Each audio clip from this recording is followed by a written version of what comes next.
Kalau belum subscribe juga segera ya, supaya kita bisa terus mengikuti channel ini dan sehingga channel ini bisa jadi berkat dalam hidupmu. Saya ingin kita menyanyikan lagu ini nanti setelah firman dibagikan. Sementara ini sekarang mari kita berdoa sekali lagi secara sengaja menyapa Tuhan dan meminta Dia untuk menggurui Anda dan saya. Pejamkan mata. Guru, Tuhan Yesus Kristus, ajari kami untuk mengenal isi hati-Mu dan mengenal kehendak rencana-Mu. Ajari kami untuk berhasil di dalam hidup ini dengan cara-Mu, bukan dengan cara kami. Sampaikan sabda-Mu Tuhan. Berikan bekal-bekal dari sorga untuk setiap pendengar saat teduh bersama. Berkati catatan khotbah kami menjadi urapan yang tertulis, selalu referensi ke situ untuk mendapatkan jawaban hati. Terima kasih Tuhan, buat jarak di antara kami sirna. Semua kami ada di dalam ruangan yang sama, yaitu hadirat Bapa. Sembunyikan hamba di balik salib. Yesus yang bekerja. Dalam nama Tuhan Yesus. Haleluya. Amin. Langsung ke firman, saya mau bekali Anda. Dan sadarkah seperti lagu yang kita nyanyikan tadi, bahwa Tuhan itu tidak menentang sukses. Tuhan tidak menentang sukses kita. Malah Tuhan ingin mengajarkan caranya. Tuhan itu bersedia dan Dia rindu karena Dia guru, Dia maha guru kita. Dia mau ajari engkau dan aku bagaimana kita meraih keberhasilan dengan cara Tuhan. Bukankah Yesus adalah pokok anggur kita carangnya, kita akan berbuah di dalamnya. Kata berbuah itu sebagian artinya keberhasilan, bukan semuanya. Kalau keberhasilan satu-satunya buah, nanti kalau orang belum berhasil, kita akan menganggap dia dikutuki oleh Tuhan, atau kita menganggap dia dihukum oleh Allah. Nggak bisa jadi takaran sih. Yang namanya materi apalagi, itu bukan menjadi sebuah measurement atau ukuran. Tidak menjadi ukuran kerohanian ataupun perkenanan, tetapi tidak bisa disangkali bahwa salah satu arti berbuah itu juga berarti berhasil atau menghasilkan. Karena kerajaan Allah itu bukan soal makan minum atau soal teori. The kingdom of God, kerajaan Allah, itu adalah kerajaan bukti. Artinya kalau Tuhan ada dalam kehidupan seseorang, akan ada penyertaan yang nyata. Gak mungkin Tuhan izinkan kita terpuruk. Apabila dia jatuh, tidak akan tergeletak sebab Tuhan topang tangannya. Itu maksudnya kan bangkit lagi, itu kan maksudnya berdiri, itu kan maksudnya melompat, itu kan maksudnya promosi. Karena itu saya ajak Anda untuk taruh dulu rasa curiga. Kalau dalam kerajaan sorga itu jangan jadi kapitalis atau komunis. Melulu soal keberhasilan duniawi, lalu memandang sebelah mata bagi orang-orang yang tidak seberhasil Anda. Kapitalis itu. Atau komunis. Oh, ikut Tuhan itu harus sengsara, menderita, tidak punya apa-apa, minta-minta. Kan gak memuliakan Tuhan juga dengan cara begitu kan? Ikut Tuhan itu pasti bertumbuh dikit demi sedikit, tiap hari, tiap sifat. Tuhan akan tambahkan kalau kita mencari kerajaan sorga dan kebenarannya, kalau prioritas kita benar. Jadi jangan anti keberhasilan. Malah minta Tuhan memberikan bekal pada kita. Keberhasilan yang dari Tuhan itu gimana? Berkat Tuhan yang menjadikan kaya. Bahkan soal harta juga berkat Allah. Apalagi kalau hal-hal yang non-materi. Bukankah kita perlu Tuhan? Bukankah kita malah justru membutuhkan Roh Kudus malahan? Soal harta aja berkat Tuhan kok yang menjadikan kaya, susah payah nggak menambahinya. Saya ajak kita buka sama-sama di Yosua pasal pertama. Ini adalah cerita yang sudah sangat klasik, tapi saya akan ajak Anda untuk melihat dengan kacamata yang berbeda. Yosua pasal yang ke-1, bekal-bekal keberhasilan dari Tuhan. Ayat yang ke-1 sampai 8 saja hari menjadi pembahasan kita ya. Sesudah Musa, hamba Tuhan itu mati, berfirmanlah Tuhan kepada Yosua bin Nun abdi Musa itu. Demikian, hambaku Musa telah mati, sebab itu bersiaplah sekarang, seberangilah sungai Yordan ini, engkau dan seluruh bangsa ini, menuju negeri yang akan kuberikan kepada mereka, kepada orang Israel itu. Setiap tempat yang akan diinjak oleh telapak kakimu kuberikan kepada kamu, seperti yang telah kujanjikan kepada Musa. Dari padang gurun dan gunung Libanon yang sebelah sana sampai ke sungai besar, yakni sungai Efrat, seluruh tanah orang Het sampai ke laut besar di sebelah matahari terbenam, semuanya itu akan menjadi daerahmu. Atau Tuhan memperluas daerah orang Israel. Seorang pun tidak akan dapat bertahan menghadapi engkau seumur hidupmu seperti aku menyertai Musa. Demikianlah aku akan menyertai engkau. Aku tidak akan membiarkan engkau dan tidak akan meninggalkan engkau. Kuatkan dan teguhkanlah hatimu, sebab engkaulah yang akan memimpin bangsa ini memiliki negeri yang kujanjikan dengan bersumpah kepada nenek moyang mereka untuk diberikan kepada mereka. Hanya kuatkan dan teguhkanlah hatimu dengan sungguh-sungguh. Bertindaklah hati-hati sesuai dengan seluruh hukum yang telah kuperintahkan kepadamu oleh hambaku Musa. Janganlah menyimpang ke kanan atau ke kiri, supaya engkau beruntung kemanapun engkau pergi. Janganlah engkau lupa memperkatakan kitab Taurat ini, tetapi renungkanlah itu siang dan malam, supaya engkau bertindak hati-hati sesuai dengan segala yang tertulis di dalamnya. Sebab dengan demikian, perjalananmu akan berhasil, dan engkau akan beruntung. Katakan amin. Ayat 1, ini perintah Tuhan kepada Yosua untuk merebut tanah Kanaan. Sesudah Musa, hamba Tuhan itu mati, Tuhan harus ingatkan Yosua, Musa sudah meninggal dunia. Berfirmanlah Tuhan kepada Yosua bin Nun, abdi Musa itu. Sekali lagi nama Musa disebut sekali lagi. Demikian, hambaku Musa telah mati, sebab itu bersiaplah sekarang, dan sebagainya. Dari ayat 1 dan ayat 2, nama Musa berulang-ulang kali disebut oleh Tuhan. Untuk mengingatkan Yosua jangan berharap sama manusia. Tuhan mau memberikan bekal kepada sang jenderal yang dulu adalah lulusan perbudakan. Dia nggak pernah sekolah militer, strategi. Ini semua adalah slavery. Orang-orang yang barusan keluar dari perbudakan Mesir tidak berpendidikan. Tuhan tuh jagonya memutarbalikkan. Memilih yang bodoh di mata dunia untuk mempermalukan mereka yang merasa berhikmat. Kalau enggak kan Tuhan enggak pilih nelayan, orang Galilea, untuk memberitakan Injil ke seluruh dunia, itu 12 rasulnya. Ya bukan semua mereka nelayan sih, mereka profesinya beda-beda, tetapi sebagian besar mereka tidak terpelajar. Jadi jangan pernah berkata, aku mana bisa sukses ya? Apa modalku? Modal nomor 1 catat dulu, bergantung pada Tuhan. Tuhan beritahu sama si Yosua, hei Yosua, hai anak muda, Musa sudah meninggal dunia. 3 kali disebut di ayat 1 dan 2, sesudah Musa hamba Tuhan itu mati. Berfirmanlah Tuhan kepada Yosua, abdi Musa itu. Dalam firman ini Musa disebut kedua kali dalam hubungan dengan Yosua. Kalau Musa adalah Tuan atau guru, Yosua adalah murid dan hambanya, abdi Musa itu. Demikian hambaku Musa telah mati. Meskipun Musa adalah hamba Tuhan, tapi Tuhan mau ajarkan sebuah iman yang sangat pribadi. Kalau mau berhasil dalam apa yang Tuhan suruh, apa yang Tuhan suruhkan dalam kehidupan kita ini, kalau mau kita berhasil dalam apa yang kita emban dari Tuhan di dalam hidup kita di dunia, maka kita harus belajar untuk bergantung pada Tuhan saja. Bolehlah besi menajamkan besi, manusia menajamkan manusia. Semua kita termasuk saya saling membutuhkan seorang dengan yang lainnya. Tetapi deep down inside, di dalam hati kita yang paling dalam, setiap individu, setiap manusia-manusia Tuhan, anak-anak Allah harus bergantung pada Tuhan saja. Tugas saya hari ini di saat teduh adalah untuk mengarahkan mata ke Yesus Kristus. Bukan mengarahkan mata kepada kami. Kami ini hanyalah guru dengan G huruf kecil, sedangkan Tuhan itu G, guru dengan G huruf besar, bahkan Maha Guru kita semua. Tuhan mau ajari Anda melalui pengalaman hidup Anda sehari-hari untuk lebih bergantung sama Dia. Nah itu cikal bakal sukses yang dari Tuhan, kalau dimulai dengan ketergantungan hanya kepadanya. Bergantung pada Tuhan. Hambaku Musa sudah mati. Kamu adalah abdi Musa, tapi hari ini kamu telah menjadi hamba Allah. Musa memang mementori kamu sekian waktu, tapi ujungnya adalah supaya kamu ketemu Maha Guru. Musa hanyalah hamba Tuhan.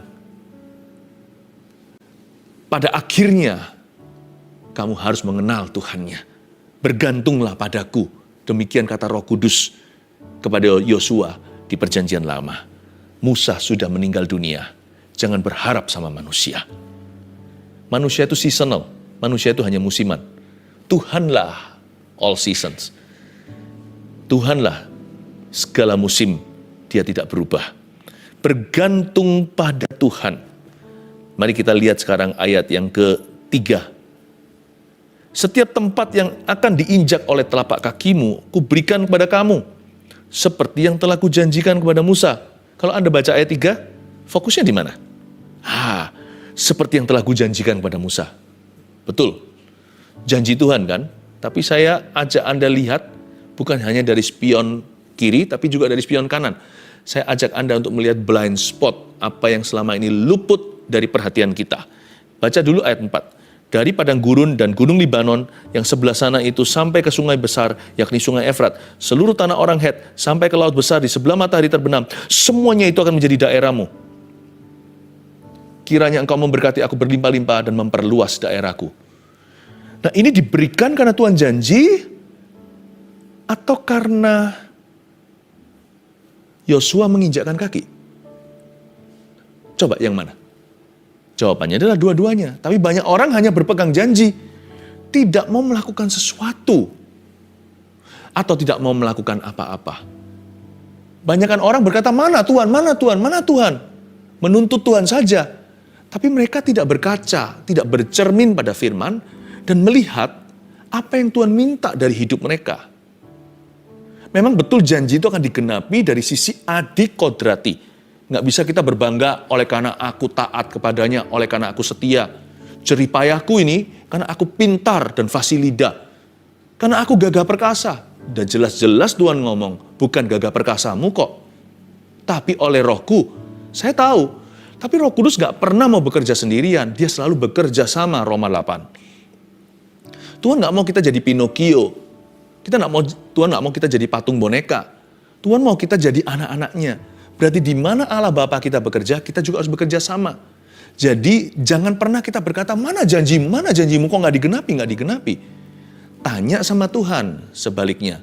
Tuhan, peranku apa? Aku tahu aku junior, engkau senior. Aku ini kecil setetes saja atau seiota. Engkaulah yang memindahkan gunung untuk aku. Tapi beritahukan kepadaku hari ini apa yang menjadi peranku. Sebenarnya semua daerah itu Tuhan janjikan akan menjadi milik Yosua dan kawan-kawannya. Dari padang gurun gunung Libanon yang sebelah sana sampai sungai besar sebelah sini. Sungai Efrat, tanah orang Het, laut besar sebelah matahari terbenam. Tidak otomatis diberikan karena Tuhan janji. Tapi karena Yosua melangkah. Karena itu poin kedua, catat. Berani melangkah dengan iman. Jangan beriman doang. Setelah beriman, berani melakukan firman. Ini bukan perbuatan nekat ya. Ini perbuatan firman. Jadi jangan mencobai Tuhan. Oke Tuhan, aku berani. Lalu pergi perang. Padahal Tuhan tidak pernah suruh kita. Tapi kalau kita tahu apa yang menjadi kehendak Allah atas hidup kita hari ini, kita tidak melakukan apa-apa. Jangan salahkan Tuhan jika janji itu tidak digenapi. Bukan karena Tuhan tidak setia, tapi kita tidak mau melangkah. Tuhan berkata, ayat 3, setiap tempat yang akan diinjak oleh telapak kakimu. Lalu Tuhan memberikan garis bawah. Seperti yang telah kujanjikan kepada Musa. Jikalau kamu melangkah ke arah janjiku, aku akan genapi janji itu. Bukan kamu bengong melulu, tidak berbuat sesuatu dan berkata janjinya mana? Mana kok belum terjadi? Setiap tempat yang akan diinjak oleh kakimu itu, kuberikan kepadamu sesuai dengan firman-Ku. Seperti yang telah kujanjikan kepada Musa. Nah ini ada dalam klausalnya. Yaitu padang gurun sini, padang gurun sana. Sampai ke laut, sungai, Efrat, sampai ke yang situ, sampai ke laut besar sebelah matahari terbenam. Semua menjadi milikmu. Bukan karena janji itu. Janji itu menyertai ketika engkau melangkahkan kaki. Ketika kakimu menginjak ke padang gurun itu milikmu. Sampai ke gunung Libanon, di mana engkau meletakkan kakimu, itu menjadi milikmu. Yang sebelah sana itu sampai sungai besar, waktu kakinya mulai basah masuk sungai Efrat, that river is yours. Waktu masuk ke tanahnya orang Het, aku kasih visanya. Sampai ke laut besar sebelah matahari terbenam, sebelah barat semuanya. Itu menjadi warisanmu. Tidak usah ragu. Semuanya itu akan menjadi daerahmu. Bukan karena janji itu semata-mata, karena melangkah kaki. Karena langkah imanmu. Belajarlah untuk berani melangkah dengan iman. Kalau Tuhan suruh ampuni, ampuni. Tuhan suruh doakan, doakan. Tuhan suruh injili, injili. Sampai kapan orang tuaku tidak akan kenal Tuhan? Tuhan suruh turun tangan atau turun dari sorga, injili sendiri. Oh enggak. Tuhan suruh Anda yang injili dia. Melangkahlah. Nanti janji Tuhan digenapi. Kisah Rasul yang berkata begini. Kisah para Rasul pasal 16 ayat 31 tepatnya. Percayalah kepada Tuhan Yesus, maka engkau akan selamat. Engkau dan seisi rumah tanggamu. Itu dia. Ketika kita melangkah, ada kuasa. Ayat yang ke-5. Seorang pun tidak akan bertahan menghadapi engkau seumur hidupmu. Seperti aku menyertai Musa, demikianlah aku akan menyertai engkau. Aku tidak akan membiarkan engkau dan tidak akan meninggalkan engkau. Jadi ada penyertaan dalam langkah iman, ya. Ayat 6. Kuatkan dan teguhkanlah hatimu, sebab engkaulah yang akan memimpin bangsa ini memiliki negeri yang kujanjikan dengan bersumpah kepada nenek moyang mereka untuk diberikan kepada mereka. Dari ayat 6 ini saya mengambil kesimpulan bahwa Yosua ini mungkin orangnya agak minder. Makanya Tuhan bilang kuatkan dan teguhkan hatimu. Jangan kecut hati. Dan Tuhan harus tekankan lagi, kamu loh ya, engkaulah yang akan memimpin bangsa ini. Seringkali kalau ada firman Tuhan kepada kita gitu ya, lalu kita lihat kiri kanan, oh mungkin firman itu untuk orang sebelahku, atau ketika disapa orang tidak sengaja, oh siapa ya, dia lagi dada-dada sama siapa. Ya nggak apa-apa kalau sama orang kita luput atau salah, tapi kalau sama Tuhan, jangan. Kalau Tuhan sudah berkata engkaulah, ya berarti dirimu. Kuatkan dan teguhkan hatimu. Kayaknya Yosua ini masih terbawa perasaannya. Belum lagi dia masih berkabung ditinggal mentornya. Sekarang Tuhan bilang sebab engkaulah yang akan memimpin bangsa ini. Tuhan nggak minta dia tiba-tiba nggak minder, jadi pede atau percaya diri. Enggak sih. Tuhan cuma minta komitmennya. Komitmennya apa? Baca lagi ayat 6. Kuatkan dan teguhkan hatimu. Itu komitmennya. Bukan Tuhan nggak pedulikan, tapi bagi Tuhan itu bukan yang terpenting perasaanmu. Selama kita hidup oleh iman, bukan oleh perasaan. Perasaan kita boleh ngerasa apa saja, biarin aja. Asal iman kita teguh. Asal komitmen kita satu, itu perasaan nanti pergi-pergi sendiri. Atau nanti menyesuaikan diri. Atau bahkan ada orang tertentu selalu merasa lemah, buktinya Tuhan kuat menyertai dia. Seperti Paulus contohnya, dalam kelemahanku, kekuatanmu sempurna bekerja. Jadi gak apa-apa sih, feeling itu gak usah terlalu diajak bicara. Sudah ada soalnya. Kuatkan dan teguhkan hatimu ini bagus sekali. Ini poin ketiga kita, bekal keberhasilan yang dari Tuhan untuk Anda. Apa itu? Berikan 100% hati dan pikiran. Udah itu aja. Tugasku hanya beri 100%. Sisanya Tuhan. Keberhasilan itu gak datang dari kita. Itu rewardnya. Tugas kita hanyalah memberikan 100% hati dan pikiran. Kata kuatkan dan teguhkan di situ itu dalam bahasa Inggrisnya round your heart. Buat hatimu bulat. Perasaanmu apa? Nanti aja, kita ajak bicara nanti kemudian hari, jangan diinterview sekarang, itu perasaan. Perasaan soalnya berubah-ubah sih. Ya, tergantung keadaan. Tapi komitmenmu yang perlu itu. Round your heart. Bulatkan hatimu. Berikan 100% hati dan pikiran untuk segala sesuatu yang Tuhan suruhkan. Segala sesuatu yang merupakan kehendak Tuhan dan Anda tahu itu baik dan benar di mata Tuhan, itu apalagi kalau itu adalah tugasmu, itu adalah peranmu dan peranku, kasih 100%, tidak minus 1, tidak ada diskon sama sekali. Peduli amat perasaan, just do your 100. Lakukan 100-mu. Udah, itu saja. Sisanya ntar Tuhan. Kuatkan dan teguhkan. Ayat 7, ini diulangi lagi ya, hanya kuatkanlah dan teguhkanlah hatimu dengan sungguh-sungguh. Bertindaklah hati-hati sesuai dengan seluruh hukum yang telah kuperintahkan kepadamu oleh hambaku Musa. Nah ini dia, saya nggak ulangi lagi yang kuatkan dan teguhkan, tapi saya lanjutkan dengan fondasinya. Sesuai dengan seluruh hukum yang telah kuperintahkan kepadamu, masuklah hukum Taurat. Ini bukan hukum Taurat yang jelek ya, ahli Taurat. Ini adalah hukum firman. Ini bicara tentang firman Tuhan. Janganlah menyimpang ke kanan atau ke kiri supaya engkau beruntung kemanapun engkau pergi. Janganlah engkau lupa memperkatakan kitab Taurat ini. Tetapi renungkanlah itu siang dan malam supaya engkau bertindak hati-hati sesuai dengan segala yang tertulis di dalamnya. Berhenti di sana. Poin terakhir kita hari ini adalah inilah bekal keempat, keberhasilan dari Tuhan. Itu seperti apa nanti? Itu Tuhan yang beri, ini bekalnya. Tangkap dalam hati, masukkan di dalam saku rohani, simpan di dadamu, dan bawa kemana-mana, praktekkan yang Anda pelajari hari ini. Yang keempat, belajar firman Tuhan. Tuhan bilang sama Yosua, gini ya Yosua, ini perjalananmu masih jauh. Jadi bukan satu malam saja atau peperangan sekali. Tapi ini akan berkali-kali sampai kamu tua, sampai kamu mati. Karena itu kamu tidak bisa lepas dari firman-Ku. Bergaulah dengan firman Tuhan. Karena nanti hikmat-hikmat akan ditambahkan. Tuhan akan memberimu pikiran yang lebih tinggi, supaya jangan sampai hatimu duniawi.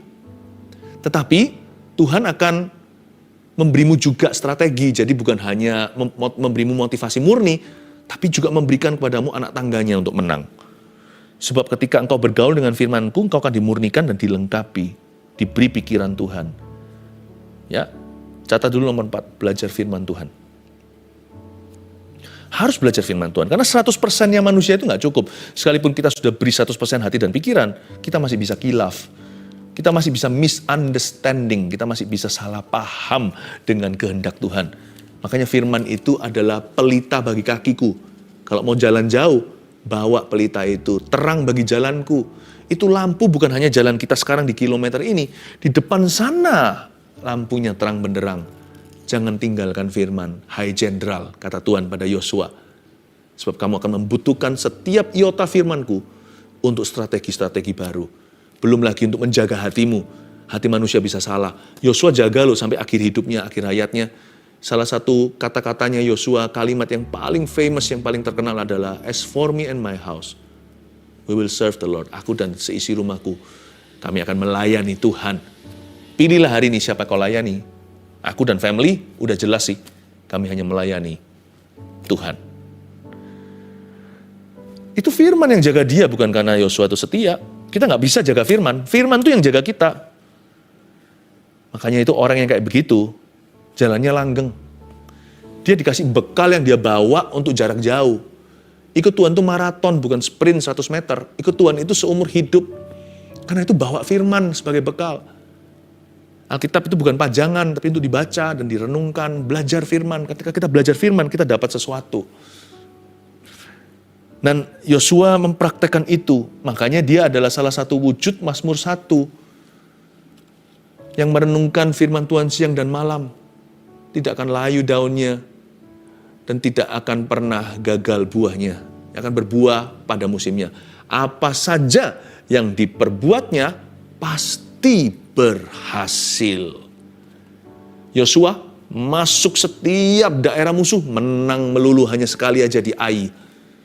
Di Ai itu dia kebobolan. Gara-gara ada Akan yang mencuri dan mengkorupsi emas, kain-kain mahal, jarahan musuh yang harus ditumpas. Yosua juga pernah sekali kebobolan dengan orang Gibeon, 2 kali aja sepanjang karirnya, itu pun bukan dosa. Itu hanya karena dia gerusah-gerusu atau tergesa-gesa. Terburu-buru dalam mengambil putusan, tidak terlebih dahulu membawanya ke hadirat Tuhan dan merenungkan firman Tuhan dan dengar-dengaran. Sesempurna-sempurna track record seseorang, Yosua tidak pernah kena skandal, tidak pernah jatuh dalam dosa. Tidak pernah, dia pasti pernah berbuat salah, tapi dia nggak pernah jatuh dalam dosa yang mencoreng nama Tuhan dalam kehidupannya. Namun Yosua pernah 1-2 kali, karena dia kurang dengar-dengaran dengan firman, dia kurang hati-hati, membuat keputusan yang gegabah. Tapi Tuhan tetap bekerja sama dalam segala perkara untuk mendatangkan kebaikan bagi Yosua dan umat Israel. Setelah itu, untuk setiap insiden yang terjadi, Tuhan mengajarkan sesuatu sehingga mereka lebih berhati-hati. Bayangin, Orang yang bawa bekal firman Tuhan seperti ini aja bisa sekali-kali kilaf kok. Apalagi kita yang asal-asalan tos setengah-setengah. Gimana itu? Apalagi kita kalau komitmen sama Tuhan, komitmen pada sesuatu, itu kita nggak sungguh-sungguh. Ingat ya, kalau kita nggak memberikan 100% hati kita, 1% aja kita simpan untuk diri sendiri, itu sudah 50-50. Kalau Anda mengeluh seseorang itu setengah-setengah dalam pekerjaannya, itu bukan berarti dia setengah-setengah. Nggak mungkin bisa separuh beneran, 50-50 nggak mungkin.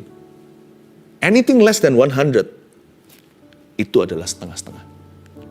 Itu adalah suam-suam kuku. Karena ikut Tuhan itu harus mendidih hatinya. Kasih 100%. Tapi itu pun nggak cukup. Firman Tuhan. Ya, makanya itu saya selalu menjaga ini, maka perkataanmu telah kutaruh dalam hatiku supaya jangan aku berdosa padamu. Saya selalu jaga ini di hati saya.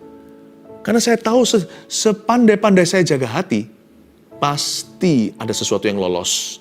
Pasti ada sesuatu yang kebobolan. Tapi kalau firman yang jaga, saya pasti akan dijaganya secara sempurna. Kalau kilaf dari sisi saya, pasti ada rute kembali. Karena dalam firman selalu ada pelita. Haleluya. Belajar firman Tuhan. Karena waktu kita belajar firman Tuhan, kita akan sampai nanti suatu hari pada akhirnya menggenapi rencana Allah. Sebab firman inilah rencana Tuhan. 1, 2, 3, 4, bekal-bekal keberhasilan dari Tuhan, praktekkan ini, dibawa ini seumur hidupmu. Saya yakin Tuhan tidak akan pernah membiarkan kita jatuh tergeletak. Berani, yang pertama, bergantung pada Tuhan.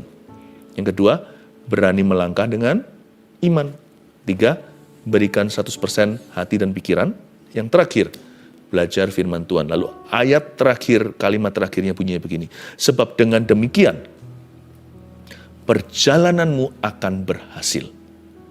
Dan engkau akan beruntung. Saya ulangi lagi.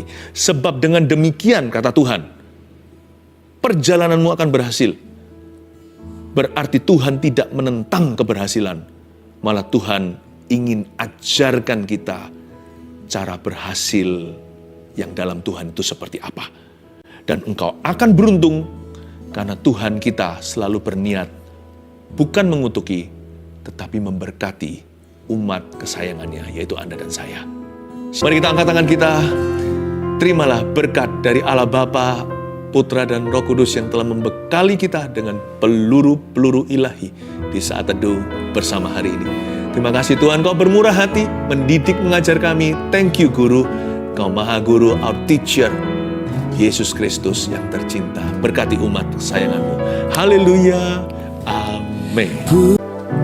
And there I find you in